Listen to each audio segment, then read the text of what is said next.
Chapter 46.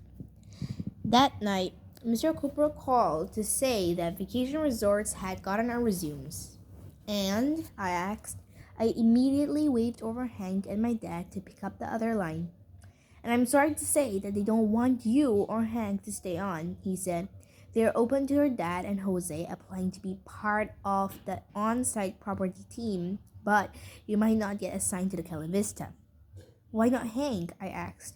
I understood why they wouldn't want to take me on. I was just a kid, but Hank had the longest resume and most experience of all of us. They say they don't feel like Hank's the right fit for the kind of front desk experience they want their customers to have. What's that supposed to mean? Hank asked. Oh, hi, Hank. You're not high-ended enough. Mr. Cooper said bluntly. They want to go after an upscale clientele. Wow, it was Kyle, the school photographer, all over again. How much is the starting salary for the on-site positions? Dad asked. I think it starts at $4.25 an hour, Mr. Cooper said. I can fax them over a brochure.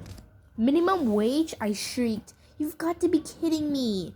Hey, they're not trying to win the Employer of the Year here. They have a responsibility to their shareholders to maximize profit and keep overhead as low as possible, Mr. Cooper said, which is the way it should be.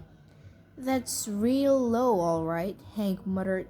Anyways, think about it. It's still a very attractive offer. Remember, nearly $1 million for all investors, plus severance packages for staff and relocation for your weeklies, he said.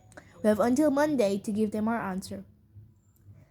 Later, I lay awake in my bed, listening to my parents' conversation through the tin walls. Mom had finally decided to tell Dad about what her new job had been like so far. Not the shiny, polished version, but the real version. Why didn't you tell me earlier? Dad sighed. I didn't want you to be worried about me. And I guess I didn't want to admit I was having problems, Mom said. You worked so hard so that I could have this job, so I could be on the main road. But we're a team, remember? You've got to tell me these things. I know. I'm sorry you've been going through that, Dad said gently. For what it's worth, I think you're a wonderful teacher. There was a pause before he added, maybe if we sold the motel, you can take some of the profit and study to be a full-time teacher. But what if it doesn't get any easier? You want to put all our eggs in one basket? Dad didn't hesitate.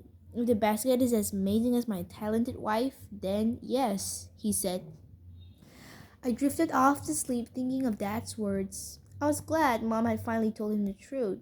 I'd once written that nothing was harder than going through something alone, and I was glad Dad responded so supportively. Still, I wish we didn't have to sell our beloved motel. There had to be another way.